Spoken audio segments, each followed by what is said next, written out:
الحمد لله إن الحمد لله نحمده ونستعينه ونستغفره ونؤمن به ونتوكل عليه ونعوذ بالله من شرور أنفسنا ومن سيئات أعمالنا من يهده الله فلا مضل له ومن يضلله فلا هادي له وأشهد أن لا إله إلا الله وأشهد أن محمدا عبده ورسوله أما بعد فقد قال الله تعالى في القرآن الكريم يا أيها الذين آمنوا اتقوا الله حق تقاته ولا تموتن إلا وأنتم مسلمون فإن أصدق الحديث كتاب الله وخير الهدي محمد صلى الله عليه وسلم وشر الأمور محدثاتها وكل محدثة بدعة وكل بدعة ضلالة وكل ضلالة في النار وبعد.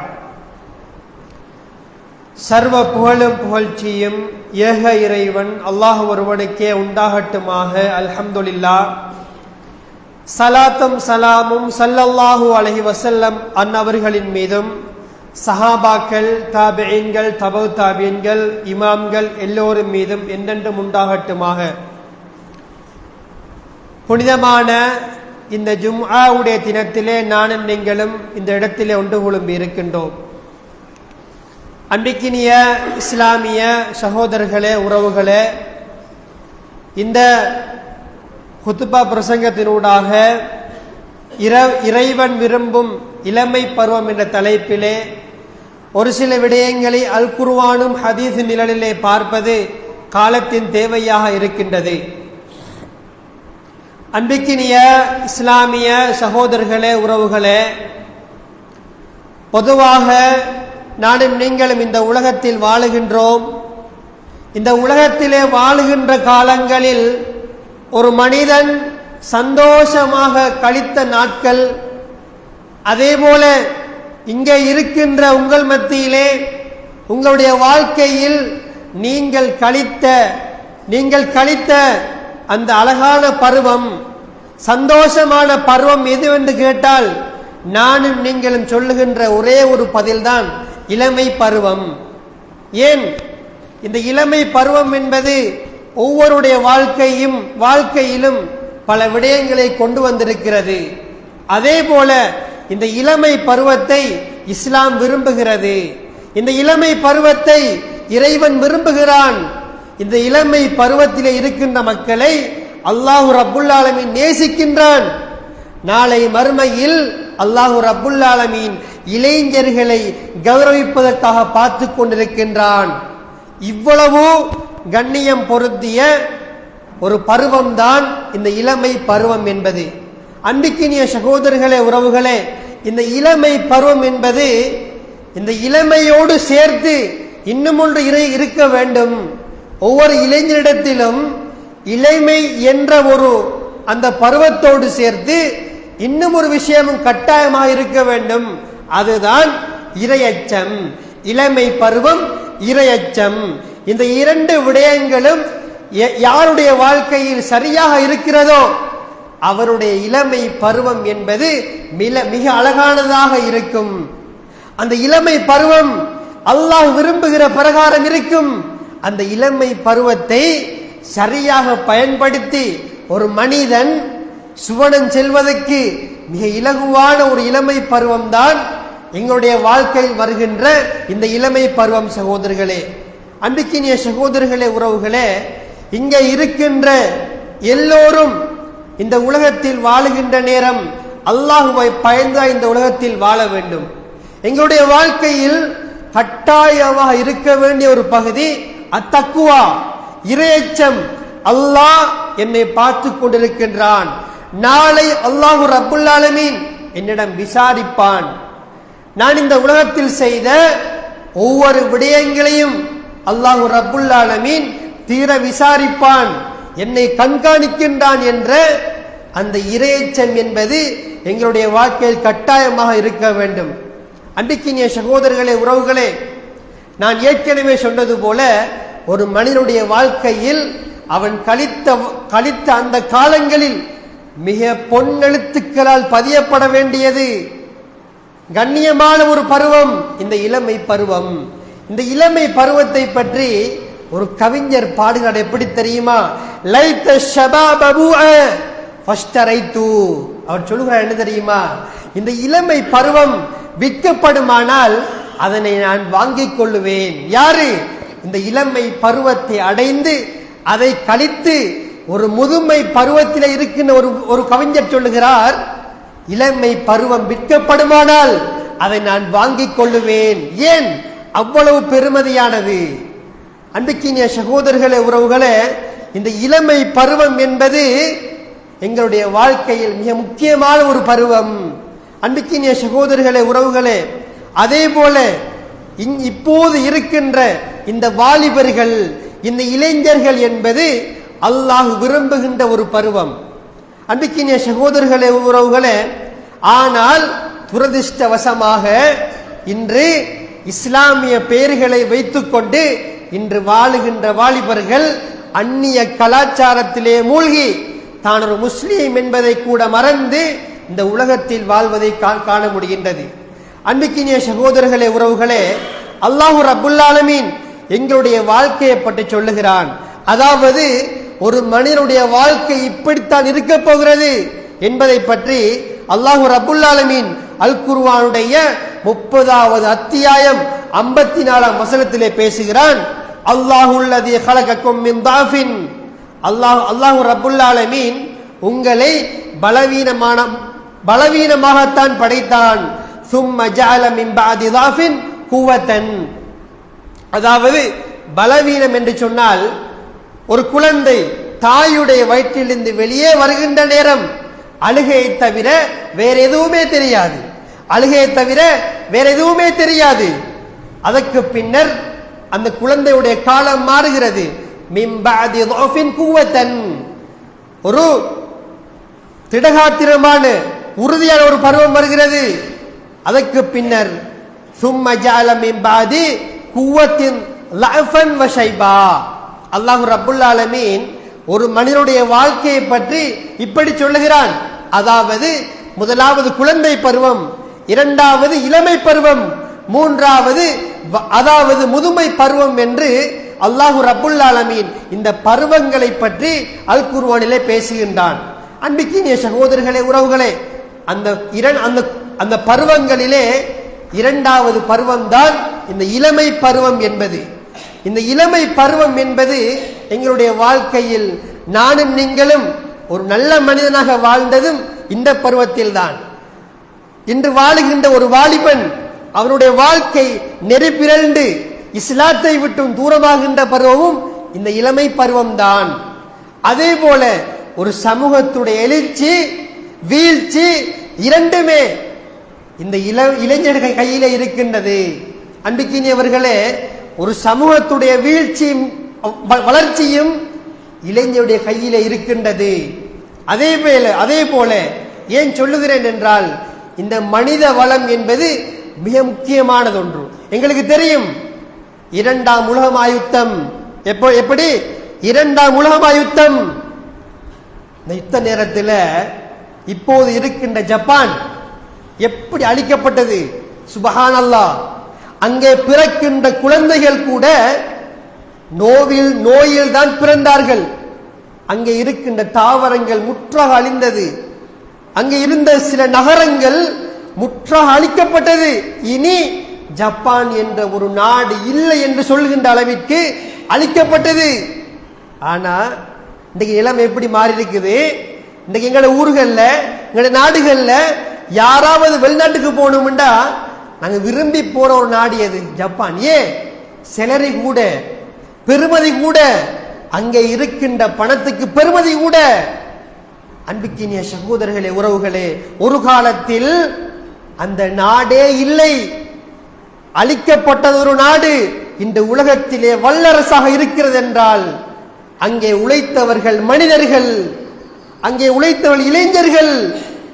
ஒரு நாட்டுடைய வளர்ச்சிக்கும் ஒரு ஊருடைய வளர்ச்சிக்கும் அதற்கு பின்னால் இருப்பவர்கள் இளைஞர்கள். சகோதரர்களே, இந்த ஜப்பான் சொல்லுகின்ற பாடம் என்ன தெரியுமா? பூண்டோடு அழிக்கப்பட்ட அந்த ஜப்பான் இன்று தலை தூக்கி இருக்கிறது என்றால் அங்கே வாழ்ந்த மக்கள் அந்த நாட்டுக்காக செய்த அயராது பாடுபட்ட ஒவ்வொரு நிமிடங்கள் சகோதரர்களே. ஏன் சொல்லுகிறேன் என்றால், ஒரு சமூகம் தலை நிமிர்ந்து வாழ வேண்டுமாக இருந்தால் அந்த சமூகத்தில் இருக்கின்ற இளைஞர்கள் சரியாக இருப்பார்களாக இருந்தால், இஸ்லாத்தை பின்பற்றுவார்களாக இருந்தால் அந்த சமூகம் எப்போதும் தலை சாய தேவையில்லை சகோதரர்களே. எப்போதும் தலை நிமிர்ந்து வாழ முடியும் என்பதைத்தான் ஜப்பான் எனக்கும் உங்களுக்கும் சொல்லுகிறது. அன்பிற்கினிய சகோதரர்களே, உறவுகளே, அதே போல இன்றிருக்கின்ற இந்த கால சூழ்நிலையில் எங்களுக்கு தெரியும், இன்னைக்கு எங்கட ஊர்கள்ல அதிகமான ஜனாசாக்கள் ஒரு காலம் இருந்துச்சு. ஜனாசா ஒன்று கேள்விப்படும், எப்படி தெரியுமா? 50 வயது, 60 வயது, 70 வயது, அப்படித்தான் கேள்விப்படுவோம். இன்னைக்கு நிலைமை எப்படி? இன்று ஒவ்வொரு ஊர்களிலும் இடம்பெறுகின்ற ஜனாசாக்களில் அதிகமானவை இளைஞர்கள், இளம் வயது மரணம். அன்பிற்கினிய சகோதரர்களே, உறவுகளே, யோசித்து பாருங்கள். திருமணம் முடித்து 3 மாதம் கேள்விப்படுகின்றோமா இல்லையா மரணித்து விட்டாராம் என்று? திருமணம் முடித்து 1 வருடம் கேள்விப்படுகின்றோம் மரணித்து விட்டாராம். எத்தனை ஜனாசாக்கள், எத்தனை சகோதரர்கள் இழந்திருக்கின்றோம். இன்று ஒவ்வொரு ஊர்களிலும் அதிகமாக நடைபெறுகின்ற ஜனாசாக்கள் இளம் வயது மரணங்கள் சகோதரர்களே. அன்பிற்கினிய சகோதரர்களே, உறவுகளே, அதே போல இங்கே இருக்கின்ற நானும் நீங்களும் எங்களுடைய வாழ்க்கையில் அல்லாஹ் தந்த மிகப்பெரிய ஒரு பரிசு, ஒரு கிஃப்ட் என்ன தெரியுமா? இந்த இளமை பருவம் என்பது. உண்மையாக நானும் நீங்களும் இன்னும் அந்த இளமை பருவத்துடைய பெருமதியை நாங்கள் புரிந்து கொள்ளவில்லை. சரியாக நான் இன்னும் புரியல. எங்களுக்கு தெரியும், நாளை மறுமை நாளில் அல்லாஹு ரப்புல் ஆலமீன் சூரியனை எமக்கு அருகிலே கொண்டு வருவான். எந்த நிழலுமே இல்லாத அந்த நாள் நாங்க படிச்சிருக்கிறோம். அந்த நாள்ல அல்லாஹு ரப்புல் ஆலமீன் 7 கூட்டத்தாருக்கு நிழல் கொடுப்பான். சபஅத்துன் யுதில்லுஹுமுல்லாஹு ஃபீ தில்லிஹி யௌம லா தில்ல இல்லா தில்லுஹு. எந்த நிழலுமே இல்லாத அந்த நாளில் அல்லாஹு ரப்புல் ஆலமீன் 7 கூட்டத்தாருக்கு நிழல் கொடுப்பான். அதிலே ஒரு கூட்டத்தார் யார் தெரியுமா? ஷாபுன் நஷா ஃபீ இபாதத்தி ரப்பிஹி.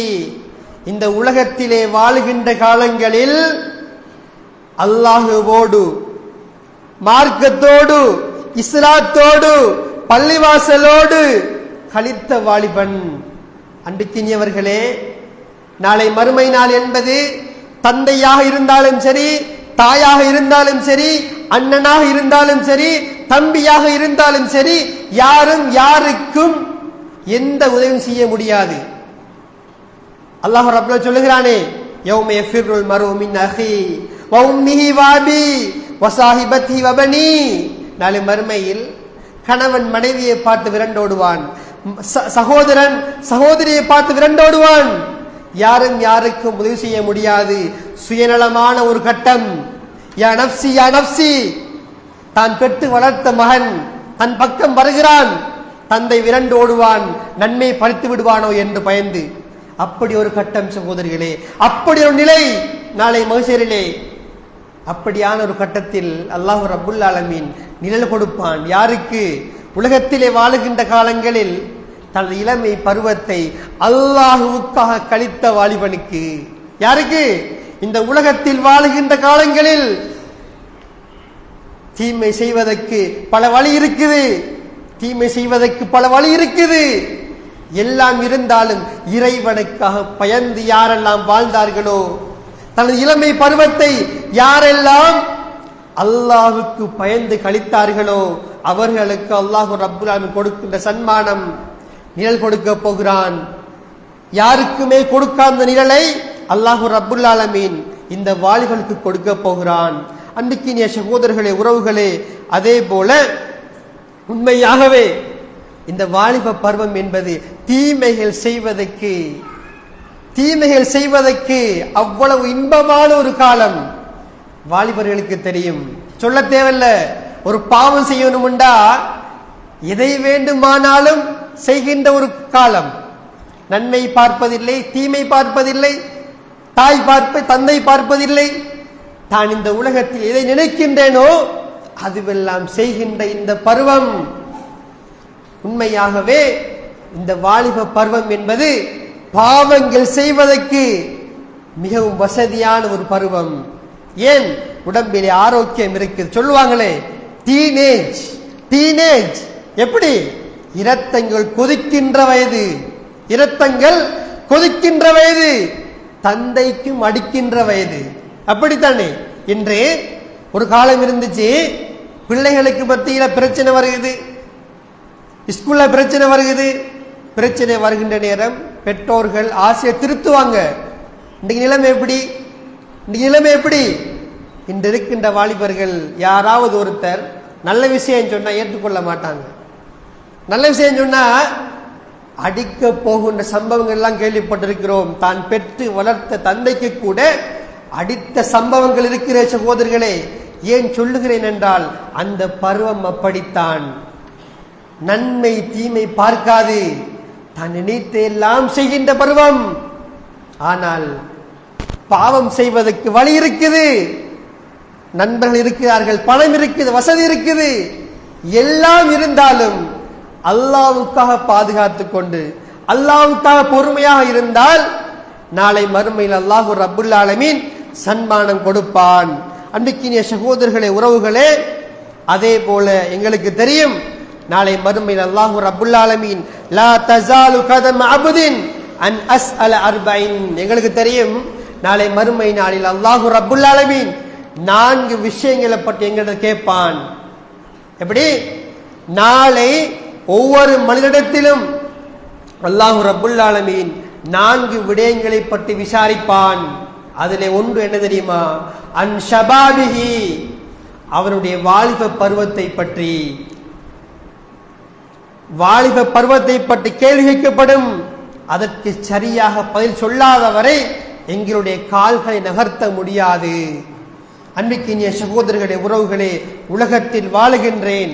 என்னுடைய வாலிப பருவம் இஸ்லாம் விரும்புகின்ற பிரகாரம் இருக்கிறதா, அல்லாஹ் விரும்புகின்ற பிரகாரம் இருக்கிறதா என்று நானும் நீங்களும் கேட்டுக்கொள்ள வேண்டும். அன்பிற்கினிய சகோதரர்களே, உறவுகளே, அதே போல இஸ்லாமிய வரலாற்றை எடுத்து படித்து பாருங்கள். இஸ்லாமிய வரலாற்றில் சாதனை படைத்த ஒவ்வொருவரும் வாலிபர்கள் சகோதரர்களே, ஒவ்வொருவரும் வாலிபர்கள். உண்மையிலேயே அவருடைய காலத்தை அவர்கள் அல்லாஹ்வுக்காக கழித்திருக்கிறார்கள். யஹ்யா அலைஹிஸ்ஸலாம் ஞானம் கொடுக்கப்பட்டவர், இப்ராஹிம் அலைஹிஸ்ஸலாம் இணை வைத்தலுக்கு எதிராக செயற்பட்டவர். அவர் ஒரு வாலிபர். வாலிபராக இருந்து குஃபருக்கு எதிராக, ஷிர்க்குக்கு எதிராக இந்த உலகத்திலே போரிட்டவர். அதே போல குகையிலே இருந்த அந்த வாலிபர்கள், குகையிலே சம்பவம் கேள்விப்பட்டிருக்கிறோம், படித்திருக்கிறோம். அந்த குகையிலே இருந்தவர்களும் வாலிபர்களாகத்தான் இருந்தார்கள். அதே போல இன்றிருக்கின்ற எனக்கும் உங்களுக்கும் வாலிபர்களுக்கும் இருக்கின்ற மிக முக்கியமான ஒரு ரோல் மாடல் யாரு? நபி யூசுப் அலைஹிஸ்ஸலாம் அவர்கள். நாங்கள் எங்களுடைய வாழ்க்கையில் பல பயான்களில் பல விடுத்த கேள்விப்பட்டிருக்கிறோம். எப்படி கட்டம்? ஒரு ஜனாதிபதியுடைய மனைவி அழைக்கிறாள், எனது இச்சைக்கு அடங்கு, எனது ஆசைக்கு அடங்கு. யூசுப் அலைஹிஸ்ஸலாம் அவர்கள், அவரை பற்றி சொல்லப்படுகிறது எப்படி? அழகானவர், ஆண்களிலே அவ்வளவு அழகானவர். அப்படி அழகானவர் ஒரு ஜனாதிபதியுடைய மனைவியின் பக்கம் அழைக்கப்படுகிறாள். என்ன சொன்னாங்க? வரமாட்டேன், வரமாட்டேன். யாருக்காக? அல்லாஹ்வுக்காக. இன்று பாவம் செய்வதன் என்றால் எத்தனையோ வழி இருக்கிறது. எனக்கும் உங்களுக்கும் ரோல் மாடல், முன்மாதிரி நபி யூசுப் அலைஹிஸ்ஸலாம். பாவம் செய்யறதுக்கு எத்தனையோ வழி இருந்துச்சு, அல்லாஹ்வுக்காக விட்டு தூரமாயினாங்க. கடைசியில நிலைமை எப்படி மாறிச்சு? நபி யூசுப் அலைஹிஸ்ஸலாம் அவர்கள் தவறு செய்கிறேன் என்பதற்காக சிறையிலே அடைக்கப்பட்டார்கள். உண்மையாக அப்படி அல்ல. ஜனாதிபதியுடைய மனைவியுடைய இச்சைக்கு அடங்கவில்லை. அதனால் அவர்கள் தூரமானார்கள். ஆனால் பின்னர் அவர்கள் குற்றவாளியாக கூண்டிட ஏற்பட்ட சம்பவம் எல்லாம் நான் நீங்களும் படித்திருக்கிறோம். அன்பிக்கினிய சகோதரர்களே, உறவுகளே, அதே போல இன்றிருக்கின்ற இந்த காலம் என்பது நோய்கள் அதிகமாக இருக்கின்ற ஒரு காலம். இன்னைக்கு 20 வயது 30 வயது வைத்தியசாலைக்கு போய் பார்த்தா கிளினிக் கொப்பியோட நிக்கிற காலம். எப்படி? கிளினிக் கொப்பிய கையில வச்சுட்டு நிக்கிற காலம். எத்தனை வயசு? 40 வயது 50 வயது 30 வயது. அன்பிக்கினிய சகோதரர்களே, உறவுகளே, வாலிபர்களாக இருக்கின்ற நானும் நீங்களும் அல்லாஹு ரப்புல் ஆலமீன் எனக்கும் உங்களுக்கும் அவகாசம் தந்திருக்கிறான். அவகாசத்தை பயன்படுத்திக் கொள். உனக்கு அவகாசம் இருக்கிறது, சரியாக பயன்படுத்திக் கொள். ஆனால் உண்மையிலேயே இந்த வாலிப பருவம் என்பது பள்ளிவாசலுக்கு அழைப்பு விடுக்கப்பட்டால் பள்ளிவாசலை விட்டும் தூரமாகின்ற ஒரு பருவம். பாங்கு சொல்லப்படுதா? நிலைமை என்னவென்றால் தொழணும் தான், வேலை இருக்குது, விளையாட போகணும், பயணம் போகணும், இப்படி சொல்லி தொழுகையை விட்டும் தூரமாகின்ற வாலிபர்களை பார்க்கிறோம். அன்பிக்கினிய சகோதரர்களே, உறவுகளே, ரசூலுல்லாஹ் சொன்னாங்களே, யக்தனிம் ஹம்சன் கப்ல ஹம்சின், 5 விடயங்கள் வருவதற்கு முன்னர் 5 விடயங்களை பயன்படுத்திக் கொள்ளுங்கள். அதிலே ஒன்று என்ன? ஷபாபக கப்ல ஹரமிக்க, அதாவது வயோதிபம் வருவதற்கு முன்னர் உனது வாலிப பருவத்தை பயன்படுத்திக் கொள். அதிகமான வாலிபர்கள் இஸ்லாத்தை விட்டும் தூரமாகின்ற காட்சிகளை பார்க்கிறோம். சோசியல் மீடியாக்களில் தான் இஸ்லாம், தான் ஒரு முஸ்லீம் என்பதை மறந்து கூட அந்நிய கலாச்சாரங்களை கொண்டு தனது இஸ்லாமிய கலாச்சாரம் போன்று செய்கின்ற காட்சிகளை பார்க்கின்றோம். அன்பிக்கினிய உறவுகளே, சகோதரர்களே, அதிகமான வாலிபர்கள் தொழுகையோடு இருக்கிறார் என்று பார்த்தால் இன்று அதிகமான பள்ளிவாசல்களில் கொள்கை பேசுகின்ற பள்ளிவாசல் கூட வாலிபர்களுடைய சமூகம் குறைவாக இருக்கிறது. நாளுக்கு நாள் வாலிபர்கள் பள்ளிவாசலை விட்டு தூரமாக்கப்படுகிறார்கள்.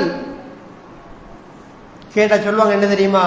தொழணும் தான், திருமணம் முடிச்சுட்டு தொழுவோமே. எப்படி? திருமணம் முடிச்சுட்டு தொழுவோமே, இன்னும் காலம் இருக்குதானே. அன்பிக்கினிய சகோதரர்களே, உறவுகளே, அடுத்த நிமிடம் என்பது நிரந்தரம் இல்லாத ஒரு வாழ்க்கை. எப்படி? அடுத்த நிமிடம் என்பது நிரந்தரம் இல்லாத ஒரு வாழ்க்கை.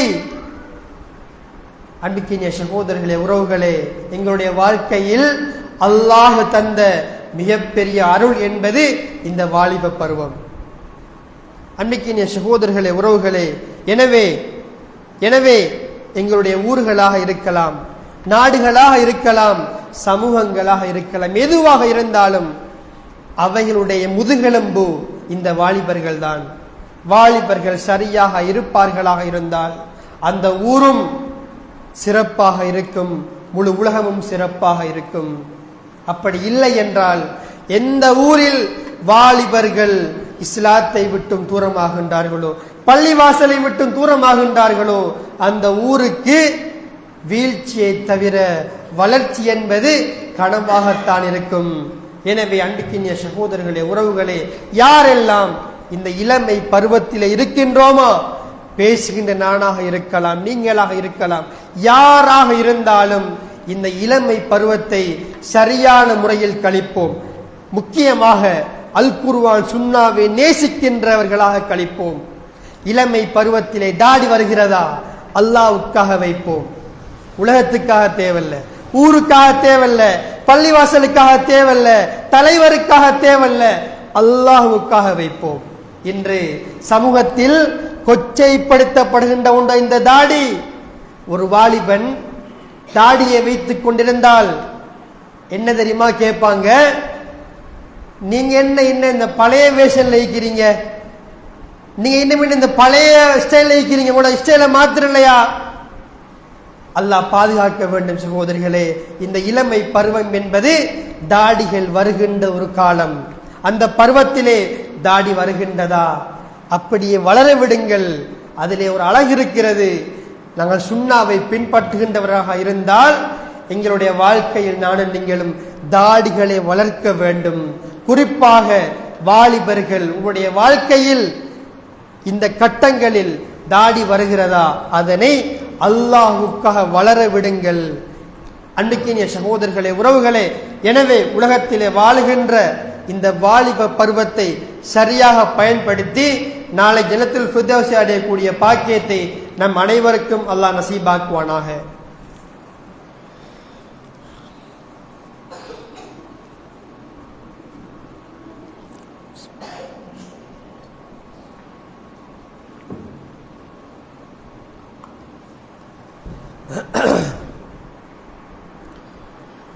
அல்ஹம்துலில்லாஹ் அல்ஹம்துலில்லாஹ் வஸ்ஸலாத்து வஸ்ஸலாமு அலா மல்லா நபிய பஅதா வ அலா ஆலிஹி வஸ்அஜ்மஈன் அம்மா பஅத்.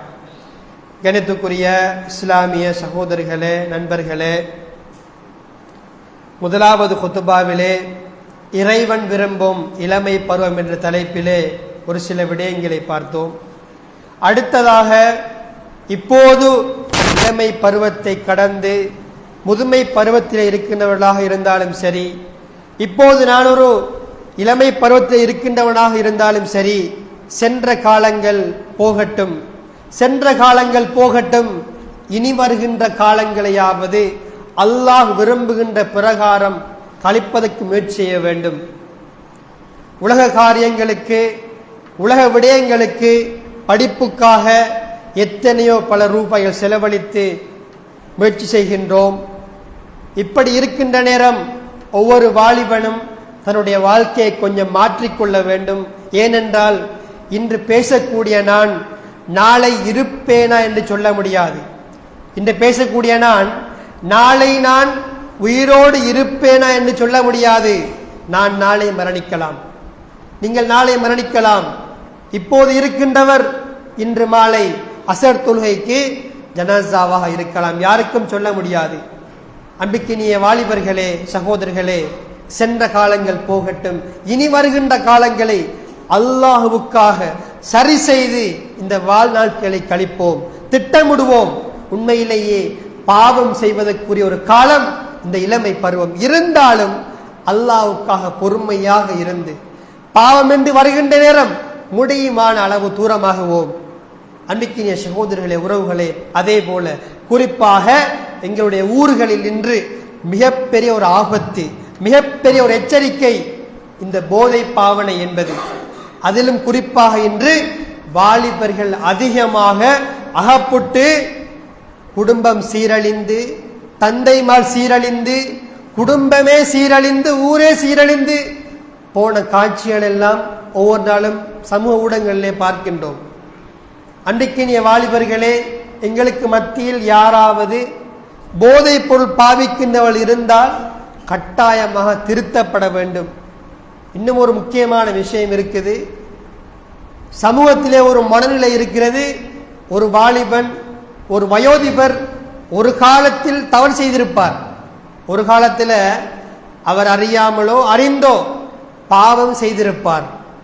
சமூகம் எப்படி பார்க்கிறேன்டா, அவருடைய முழு வாழ்க்கையும் இப்படித்தான். ஒரு காலத்தில் ஒருத்தர் மதுவுக்கு அடிமையாக இருந்திருப்பார். ஆனா இப்ப அவர் பள்ளிவாசலுக்கு வந்து தௌபா செஞ்சு மீண்டுட்டாரு. சமூகம் எப்படி பார்க்கிற, அவன் இன்னும் அப்படித்தான் இருக்கான், அவன் திருந்தல்ல. உண்மையாக யாராவது பாவியாக இருந்தால், போதைக்கு அடிமையாக இருந்தால் அவர்களை திருத்த வேண்டும். சொல்வார்களே எப்படி, பாவத்தை வெறு, பாவியை வெறுத்து விடாதே. பாவத்தை வெறுக்கணும், பாவியை வெறுத்துடக்கூடாது. ஒருத்தன் தவறு செஞ்சிட்டான்னு வைங்க, அவனை நாங்கள் ஒட்டு மொத்தமாக ஒதுக்கி விட்டோம் என்றால் நாளை அவன் மிகப்பெரிய ஷைத்தானாக மாறுவான், மிகப்பெரிய ஷைத்தானாக மாறுவான். சமூகத்தில் இருக்கின்ற மிகப்பெரிய ஒரு தவறுதான், ஒரு மனிதன் தவறு செய்து விட்டான் என்றால் அவனுடைய முழு வாழ்க்கையையும் எப்படி பார்ப்பதென்றால், இவன் இன்னும் அப்படித்தான் இருக்கிறான், திருந்தவில்லை. ஆனால் அவன் உண்மையாகவே தௌபா செய்து மீண்டிருப்பான். சமூகம் பார்க்கிற அப்படி இல்லை, அவன் இன்னும் அப்படித்தான் வாழ்றான், அவன் திருந்தல்ல இன்னும். இப்படி ஒரு மனநிலை இருக்கிற சகோதரிகளே. எனவே எங்களுடைய ஊர்களில் யாராவது போதை பொருளுக்கு அடிமையாக இருந்தால் அவர்களை கட்டாயமாக மீட்க வேண்டும். ஒவ்வொரு பள்ளிவாசலுக்கும், ஒவ்வொரு வீடுகளுக்கும், ஒவ்வொரு பாடசாலைகளுக்கும் பொறுப்பு இருக்கிறது. இந்த விடயத்தில் நான் நீங்களும் காலங்கள் எல்லாம் போகட்டும். இனி வருகின்ற காலங்களையாவது, இனி கழிகின்ற நாட்களையாவது அல்லாஹ் விரும்புகின்ற பிரகாரம் கழிப்பதற்கு முயற்சி செய்ய வேண்டும். அதே போல இன்றைய நமது நாட்டில் அதிகமான இடங்களில், அதாவது மழையின் காரணமாக, வெள்ளத்தின் காரணமாக பல இழப்புகள் நடைபெற்றிருக்கின்றது. அல்லாஹ் ரப்புல் ஆலமீன் சொல்லுகிறான், வமா நுர்சிலு பில் ஆயாத்தி இல்லா தஹ்வீஃபா. அதாவது அல்லாஹ்வுடைய அத்தாட்சிகள் எல்லாம் வருவது வெறுமனே செய்திக்காக அல்ல. அல்லாஹ் ரப்புல் ஆலமீன் இந்த உலகத்துக்கு ஒரு அத்தாட்சியை, ஒரு மழையை, ஒரு வெள்ளத்தை, ஒரு காற்றை அனுப்புகிறான் என்றால் அதுவெல்லாம் சமூகத்தை அச்சமூட்டி எச்சரிக்கை செய்வதற்குத்தான். நானும் நீங்களும் சென்ற மாதம் பல சோகமான செய்திகளை கேள்விப்பட்டோம். அந்த நிலையிலே அந்த நேரம் எங்களுடைய மனோநிலை கொஞ்சம் பயமாக இருந்தது. ஒவ்வொரு நாளும் சோசியல் மீடியாக்கள் எடுத்து பார்த்தால் இத்தனை ஜனாசாக்கலாம், இங்கே மண் சரிவாம், இங்கே வெள்ளமாம், இத்தனை பேர் ஷஹீதாம் என்று நானும் நீங்களும் கேள்விப்பட்டோம். இன்னும் ஒரு அனர்த்தம் வருவதாக வானவியல் அறிவித்திருக்கிறது. அன்பிக்கினிய சகோதரர்களே, உறவுகளே, இந்த அனர்த்தம் மூலம் நானும் நீங்களும் பாடம் பெற வேண்டும். இந்த அனர்த்தத்திலே பல இளைஞர்கள், பல வாலிபர்கள் மரணமடைந்திருக்கிறார்கள். பல இடங்களில், பல ஊர்களில், கம்பளையாக இருக்கட்டும், கெலியோயாக இருக்கட்டும், எந்த ஊராக இருந்தாலும் அந்த ஊர்களில் அதிகமான இடங்களில் ஜனாசாக்கள் எடுக்கப்படுகிறது. அதிலே அதிகமாக வாலிபர்கள் இருந்திருக்கிறார்கள். சமூகத்தையும் நாட்டையும் அல்லாஹ் ரப்பல் பாதுகாக்க வேண்டும். இந்த அனர்த்தத்தின் மூலம் நானும் நீங்களும் படிப்பினை பெற வேண்டும். அனர்த்தம் வருகின்ற நேரம் எல்லோரும் கவலைப்பட்டோம், அச்சமடைந்தோம். அடுத்த நிமிடம் என்னமாகுமோ, அடுத்த நிமிடம் எனது ஊர் நிலைமை எப்படி ஆகுமோ என்று எல்லோரும் திண்டாடினோம். அந்த காலத்தில் மலையை பார்த்தாலே பயம், அப்படி ஒரு சூழல் இருந்தது. இறைவன் பாதுகாத்தான், இறைவன் பாதுகாத்தான், பாதுகாத்து கொண்டிருக்கிறான். எனவே அன்புக்கினிய சகோதரர்களே, உறவுகளே, அந்த அனர்த்தத்திலே நானும் நீங்களும் அகப்படவில்லை என்றால் இறைவன் தந்த அருள், அல்லாஹ்வுடைய பாதுகாப்பு. இந்த அனர்த்தத்தை பார்த்து நானும் நீங்களும் படிப்பினை பெற வேண்டும். உங்களுடைய வாழ்க்கையை மாற்றிக்கொள்ள வேண்டும். சென்ற காலங்கள் போகட்டும், இனி வருகின்ற காலங்களையாவது அல்லாஹ்வுக்காக கழிக்கின்ற மக்களாக மாற வேண்டும். சுருக்கமாக சொல்வதானால், வாரத்திலே ஒரு முறை வருகின்ற இந்த வெள்ளிக்கிழமை, ஒரு வருடத்தில் 48 வெள்ளிக்கிழமை, 46 வெள்ளிக்கிழமை வருகிறது என்றால் நானும் நீங்களும் அல்லாஹ்வுக்கு கொடுத்திருக்கின்ற வாக்குறுதிகள், அல்லாஹ்வுக்கு செலுத்த வேண்டிய கடன் எத்தனையோ இருக்கிறது. உலகத்துடைய விடயங்கள் எல்லாம் சரியாக செய்கிறோம். ஆனால் இஸ்லாம் என்று வருகின்ற நேரம், இபாதத் என்று வருகின்ற நேரம், எங்களுடைய வாழ்க்கையில் இன்னும் பல மாற்றங்கள் கொண்டு வரப்பட வேண்டும். உலகத்திலே ஒரு சகோதரனுக்கு கடன் கொடுத்து விட்டேன், இறைவனுக்கு கொடுக்க வேண்டிய கடன் இருக்குது. வாரத்தில் ஒரு நாள் வருகின்ற வெள்ளிக்கிழமை, இந்த வெள்ளிக்கிழமையிலே நானும் நீங்களும் பள்ளிவாசலுக்கு நேர காலத்தோடு வர வேண்டும். ஏன்? அனர்த்தத்தின் மூலம் அல்லாஹ் உணர்த்துகின்றான். எத்தனையோ பணக்காரர்கள் இன்று இருப்பதற்கு வீடு இல்லாமல் யாரோடைய வீட்டில் இருக்கிறார்கள். அணிகின்ற ஆடை யாரோ ஒரு சகோதரருடைய ஆடை அணிகின்றார்கள். அன்புக்கினிய சகோதரர்களே, உறவுகளே, இந்த சம்பவங்கள் எல்லாம் எனக்கும் உங்களுக்கும் சொல்லுகிறது, மனிதா, உன்னுடைய வாழ்க்கையை கொஞ்சம் மாற்றிக்கொள். நீ போகின்ற பாதையை கொஞ்சம் மாற்றிக்கொள். நீ வாலிபனாக இருந்தால் உன்னுடைய வாழ்க்கையில் தவறு இருக்கிறதா, திருத்திக்கொள். அவகாசம் இருக்கிறது. உயிர் தொண்டை குழி அடைகின்ற வரைக்கும் அவகாசம் இருக்கிறது. அதனை பயன்படுத்திக் கொள். இந்த விடயங்கள் எல்லாம் கேட்டுவிட்டும் பார்த்துவிட்டும் எங்களுடைய வாழ்க்கை நானும் நீங்கள் மாற்றவில்லை என்றால் எங்களை விட அபாக்கியசாலி யாரும் இருக்க முடியாது சகோதரர்களே. எனவே ஒவ்வொரு ஊரிலும் இருக்கின்ற வாலிபர்கள், வயோதிபர்கள் வாழ்க்கையை கொஞ்சம் மாற்றிக்கொள்வோம். வாலிபத்தை சரியாக பயன்படுத்துவோம். அல்லாஹ் விரும்புகின்ற பிரகாரம் இந்த வாலிப பருவத்தை பயன்படுத்தி நாளை அல்லாஹ் ரப்புல் ஆலமீன் தருகின்ற மிக உயர்ந்தமான ஜன்னத்துல் ஃபிர்தௌஸை அடையக்கூடிய பாக்கியத்தை நம் அனைவருக்கும் அல்லாஹ் நசீபாக்குவானாக. வாஹிரு ரப்பில் ஆலமீன். அஸ்ஸலாமு அலைக்கும் வரஹ்மத்துல்லாஹி வபரகாத்துஹு.